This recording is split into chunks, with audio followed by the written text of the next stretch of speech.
On today's episode of Gathering the Kings. Anything you want in life, it's already yours. All you got to do is reach out. And that's been a big part of my life is things that I want or perceive that I want. I speak it into existence. I go out there and get it. You are listening to Gathering the Kings with Chaz Wolfe, featuring fellow 7, 8, and even 9-figure business owners who have real battle scars from business and life, but have prevailed as the king that they are designed to be. We welcome high-performing entrepreneurs to the stage in order to reveal the real of the real on what it takes to build a successful business today. We dissect the good and bad decisions they've made along the way that give a true and accurate picture of the journey of success and how you too can get there. Through this dialogue, you will learn the value of growing your network and surrounding yourself with power players and kings like today's guest. Grab your pen and notebook because we're about to dive in. What's up, everybody? I'm Chaz Wolfe, Gathering the Kings podcast. Today, I've got Matthew Stone, a fellow Kansas Cityan, here on the pod. My brother, how you doing? Good, man. Good. Thank you. Thanks for having me. Appreciate it. I'm glad that you're here. You know, it's funny. I always mention when I have a fellow Kansas Cityan here on the pod that I've got to really start doing some of these in person because, gosh, now we've had probably 10, 15, maybe even 20 guests now from Kansas City. So I really need to start doing some of these in person and maybe even bringing the Kansas City guests together. Maybe we can do a little event or something, but I'm glad that you're here, man. Thank you. Thank you. I appreciate it. You were just telling me in the beautiful fall weather here in Kansas City that we're having that you got 6 crews out there banging it out today. You've got a great business. I love where you're headed. I'm anxious to hear your story. Tell us what kind of business that you have, what kind of service you provide. We have a construction business. We like to focus on roofs, but more so lately, we've been doing a lot of rebuilds, new construction, flooring, cabinets, all types of remodels. We work for larger companies in order to get insurance restoration done for them and moving into larger projects. And eventually, I'd like to do custom homes. So. That's incredible. You got a little bit of a vision there. So maybe we'll jump into that. Before we jump into like how you got started and maybe the journey a little bit here, I want to know, gosh, you said you got 23 guys out working today. That means you got a good cooking business. Yes, sir. Why are you pushing so hard? Why at this level? You've achieved some success. You're sitting in a nice truck. What's the motivation now? What are you really after? My family, more than anything. And God as well. I know God wants us to work every day and I pride myself that we're a faith-based business. And so we always do the right thing. And, my children motivate me. I want them to always be able to say, Dad made it happen. And that's my biggest motivation for sure. Yeah, that's awesome, man. I just so appreciate, I don't know, just there's something different when you have little ones to take care of. It doesn't mean that someone doesn't have that, they don't know what motivation is. That's not what I mean necessarily. Right. I just mean that, man, it's another level, isn't it? To know that like someone else's life is literally being built by you. Yes, exactly. And I really like to point out things we've done around the city, and I have daughters, and so getting them interested in construction has been difficult, but they're really taking an interest more so lately. Some of the projects that we've done are impressive, and I want them to take the business over one day. And so really, really pushing for them to get interested in what we do. That's awesome. How old are they? How old are the daughters? I have a 14-year-old. She'll be 15 in November. Okay. And an 8-year-old. She just turned 8 September 15th. So that's awesome. I've got my older 2 daughters, 8 and 6. And so I'm just a couple of years behind you in that, but you're right. Preparing them for leadership, for business, construction, even. You'll have to have them go back and listen to a couple of the other shows here on Gathering the Kings, because we've had some lady bosses, man. We've had some ladies come in and know exactly what they're doing. So that should be some encouragement to really all the ladies out there, but the daughters that we're trying to raise up, man. I think there's something special about that as well. Absolutely. I agree. And women in this business, they really do well. And I encourage all women to, go away from the standard, or what's tradition, and maybe get into construction and they kick butt for sure. Yeah, that's right. Well, I want to know, was this your first business? If it was, how did you get started? Was there something before here? Like, how did entrepreneurship find you? Basically, I fell into it. My buddy, he owned a roofing company, and he so happened to need a loan. I was just getting out of college, and I had a little bit of money saved up, and he needed a loan for a roof, and I loaned him the money. The next day I doubled my money. And so 2 weeks later, I quit my full-time job and went into roof sales. And so it's been amazing ever since. I've had some stumbles and some troubles along the way, but I found my path now. I'm 39 years old. So, playtime is over and I'm really putting everything I have into this business. So yeah, it sounds like it's like all chips in kind of a mindset. And so I want to know how you got there. I guess, what was in that moment there when you made the investment? You obviously got your money back. That was exciting, I'm sure. Sure. But what was it? Was it the sales? Was it roofing? Was it construction? Like what drew you in really? More than anything, it was the people. I was doing a lot of door knocking and meeting people, and I enjoy talking to people, and more than anything else, I enjoy getting to know good people. And a lot of people that I would run into, that they were that type of people, and that's basically what we do. We meet people, we help them in some way or another, and make our cities more beautiful, which is really amazing part of the job. So that's I love everything about it. That's cool, man. My two partners in my fix and flip business, we say the same thing. It's like there's this power in renovating or restoring, right? When you bring something back to how it once was, or make something livable again, or make it beautiful, there's value in that. When people can live in a home that couldn't be lived in before, when it just was like, oh, this was built in 1914 or 1962 even, or whatever, and we make it beautiful, people, they're a lot, like everything around in their lives now have a shining, energy to it, when that space is beautiful. Yeah, exactly. And yeah, it's just an amazing feeling when you're working hard, and end result is always positive, and not too many difficult moments when you're making somebody happy. So sure. Understood.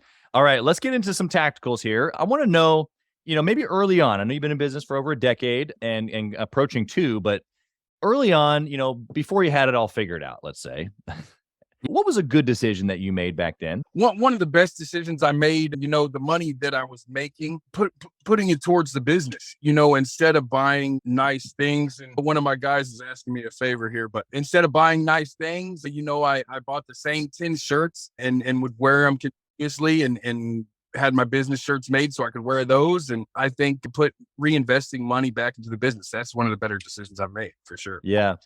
Give us some ideas there, because obviously that's a principle.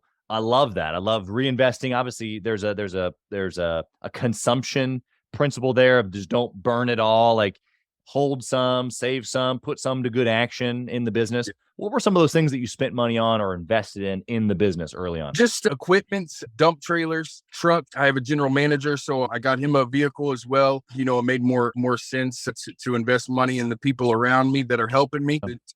In myself, which is also investing in my business by helping the people help me. So yeah. I mean, obviously, each one of those things, even the equipment piece of it, really just allows your guys or team to be able to do their job at a higher level. So it's still investing, in those pieces. How do you know, or for the guy listening right now who's not at your level, he's maybe where you were years ago, and he's thinking about investing, in a general manager, or he's thinking about investing in a couple extra pieces of equipment, but he's nervous, he's scared. Like, what would you say to that guy? I would tell him, go for it, man. You live once, and probability of success is low, but I would rather try and fail than have never tried at all. No regrets. Anything you want in life, it's already yours. All you got to do is reach out and grab it. And that's been a big part of my life, is saying that I want, or perceive that I want. I speak it into existence. I go out there and get it. I hustle every day. There's not a day that I don't do some sort of work, and even on Sundays, and I try to stay away from work on Sundays. I go to church, but I'm always having somebody call me. But like I said, whatever you want, it's already yours. All you got to do is hustle to get it. Hard work. Yeah. Yep. 100%. Okay. Very good. Well, let's flip the coin. Hey, Chaz Wolfe here. As many of you know, I have been on an absolute mission to help entrepreneurs from all across the country in many different industries level up their game and grow their business, and intentionally connect with other entrepreneurs. We do that obviously through the podcast, but we also have a peer-to-peer mastermind group specifically for 7 to 9-figure business owners. We are bringing some of the best and most successful entrepreneurs and minds together in a regular and a super intentional way to not only grow our network, but to be able to leverage. And at a certain point in business, success becomes about leverage, leveraging time, leveraging resources, leveraging key relationships. This is exactly what we're doing inside of the peer-to-peer mastermind group called Gathering the Kings, specifically for 7 to 9 figure business owners. So if that's you, if you're ready to level up your 7 to 9 figure business even to the next level and get around other big hitters just like you, I want you to go to gatheringthekings.com, fill out a short application, and it'll come to an application call with me, and I want to chat with you to see if it might be a good fit. Talk soon. And what about a bad decision? Something you did early on that was just catastrophic almost. Well, I kept my heart in it. I'm a good natured person. And so I like to give people opportunities. And so some of the people that were working for me, they were slacking off and not taking accountability for their actions. And me being the type of person I am, I always gave an extra chance. And now that I've had some experience under my belt, I've stopped that. So either you're going to show up for work on time every day, or you're not going to be a part of this team. And one of the mistakes that I stay clear from now, but it could have cost me a lot more than it did. And so definitely level-headed in that fashion. This is how I make my living. And if you're working for me, it's how you make your living. So I expect you to take it as serious as I do. Yeah, and I guess that you partially answered my follow-up question by saying that, like, the mindset of taking it seriously. How do you either find people who agree with you in that, or how do you train someone to think like you do in that they would take it so seriously, that it wouldn't be flippant, that it wouldn't be just, maybe I'll come today, maybe I won't, maybe I don't feel so great?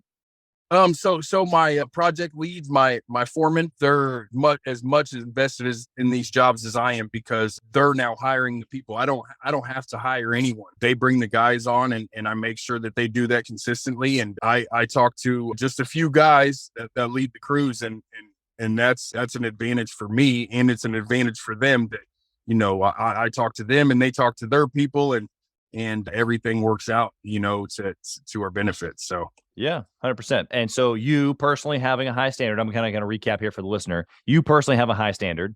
You work with, the folks that are near you. In this case, it's a couple of foremen. You keep the high standard with them. They keep the high standard with their folks. Yes, it's sir. a trickle effect.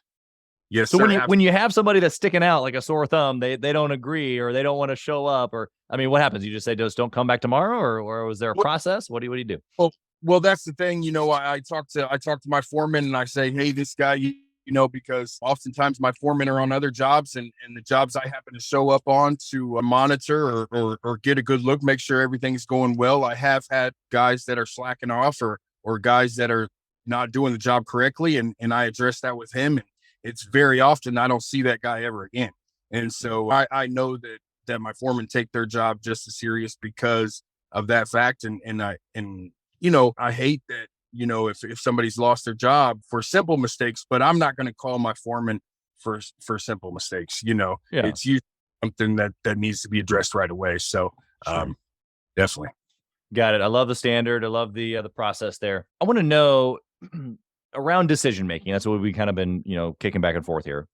Sure. You're 15 years into business. What secret sauce do you have around making decisions now? I got a good group of people. And so before I take a job, the crew that I have in mind to hire, we always take a look at the job together. If it's in our best interest to take the job for our business, for the company, we'll make that decision together. So everybody around me performs in those decisions, and I'm not just taking jobs to work. We're taking jobs to make profit, and also jobs that are going to excel our business, make us look great. That's, the task, so yeah. So a little bit of like the determining ahead. Does this make sense for us? Does it put us in the best light? Can we provide the service that we're saying that we say we're going to provide? Exactly. Yes. You said it way better than I did. Definitely. That's all right. It's all good. Anything that you would think around, again, going back, like, let's say going back 10, 12 years in your business. And I'm sure you can remember just, wearing too many hats, you're overwhelmed, you're stressed, being up late at night. And it feels like all these decisions that we got to make, What would you say to that guy who's listening right now, just looking for a drip of something? Just hang on. Just hang on. It's going to get better. Man, I used to dream about being where I am right now, And I didn't think it would take this long. It has. And I pride myself in the fact that every step that I've taken has been a memorable moment in my life and in my business. I've needed to take this long to get here, obviously, and I've learned a lot of lessons along the way, and I've lasted a while because I've been persistent. And I never gave up, and I never will give up. This is my life. Good, man. I love the persistence. Think and Grow Rich highlights persistence as one of the key factors. I talk about it a lot as well. So thanks for bringing that up. It's incredible. We're going to switch over to the speed round. I got a couple questions here, different angle. Go a little bit more tactical here on this first one. Right. Obviously, there's a lot to track in your business. A lot going on. There's sales, there's marketing, there's guys, there's customer satisfaction, there's reviews. If you can only pick one thing to track forever and ever and ever, if you could just pick the one, what would it be? Customer satisfaction. Okay. Are my customers happy at the end of the jobs? And I think that's a factor, right? Yeah. How do you track it, or what would you suggest for the person right now who's at that 6-figure mark? How would they track it? How would they press into that? Just make sure that you follow up with your customers. A week, 2 weeks, whether it be a month, cards at Thanksgiving, cards at Christmas. Just let them know that you remember them. And that's a good way to keep those clients coming back for more jobs, and also to suggest you to other friends, family that they might have that need work. So I think customer satisfaction is the key to success. If somebody's unhappy or angry about a job you've done, they're not going to suggest you to a friend. So that's the key part of my business is keeping the customers happy. Yeah, love that. Okay. Next question is, what book would you recommend for a 6-figure business owner to read? Rich Dad, Poor Dad. Okay. Give us your takeaway from that book that you love so much. Just having several avenues to success, not just putting all your eggs in one basket, making sure that your financials are in line with your goals. And so if you need a loan, take a loan. If you don't need a loan, we've never gotten a loan in this business. And that's been amazing for us. But just set your sights for success and don't give up. Yeah. Love that. Okay. What would you do, or how would you use only 1 hour each week to operate your business? If you only had 1 hour each week, what would you do in that hour to successfully still run your business? Call all my foremen and make sure everything is going well throughout the job processes, and also making sure my books are straight and my material guys are paid, because those are really important aspects in my business for sure. That's awesome, man. You're so direct, straightforward, just boom, boom, boom. Give me great answers. I appreciate it. So my next question is, do you intentionally, or what do you think about intentionally networking or masterminding with other entrepreneurs? I've been a part of a few groups that have been successful for us. Wonderful idea. If you find some time in your schedule, definitely if you're in the 6-figure range, find some time to find those groups that'll align with your goals. And it's been successful for us, and I encourage that to anybody who wants to have success.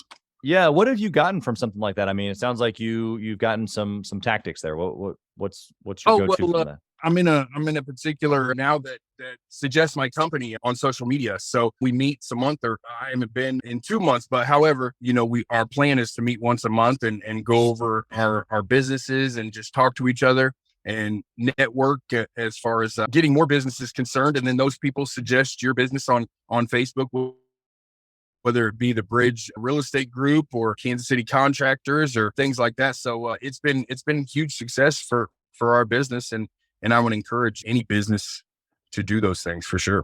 Yeah, that's awesome. I appreciate the perspective there. I think that networking is a huge opportunity, especially in the earlier years, like you're saying, for referrals.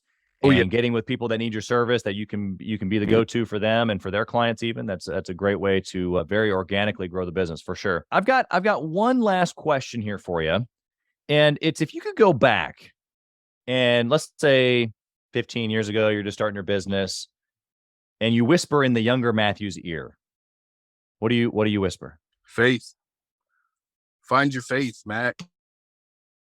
For sure, because I was lost for a while, and I would definitely tell younger Matthew to believe in God and believe in himself, and put perspective on everything in life and just faith. Yeah, it's good, man. It's good.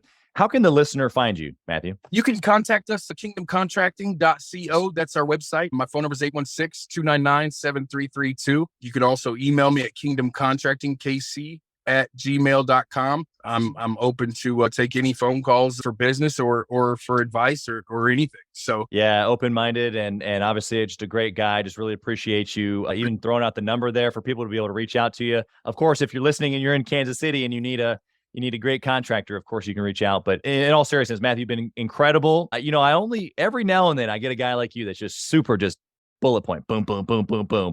We've made this one of the fastest recordings. It's great. I love it.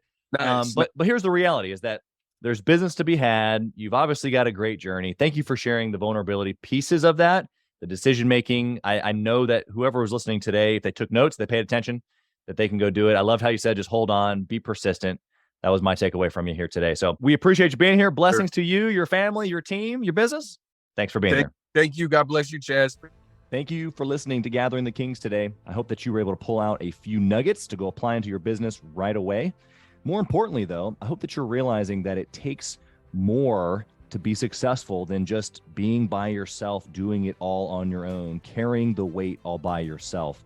What I have realized, not only in my own journey from multiple businesses and multiple different industries, and now interviewing over 200 or 300 other very successful 7, 8, and 9-figure business owners, is that it's tough to do it alone. And so Gathering the Kings exists to bring together successful entrepreneurs. In fact, we are putting together 1,000 kings, specifically who are grateful but not done.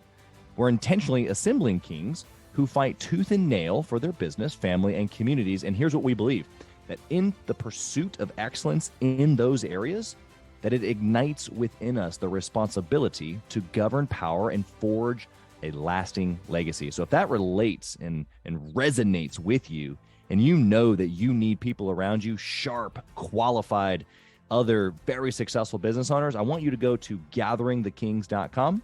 I want you to take a look at what we're doing and see if it makes sense for you to be part of our pursuit to 1,000 kings.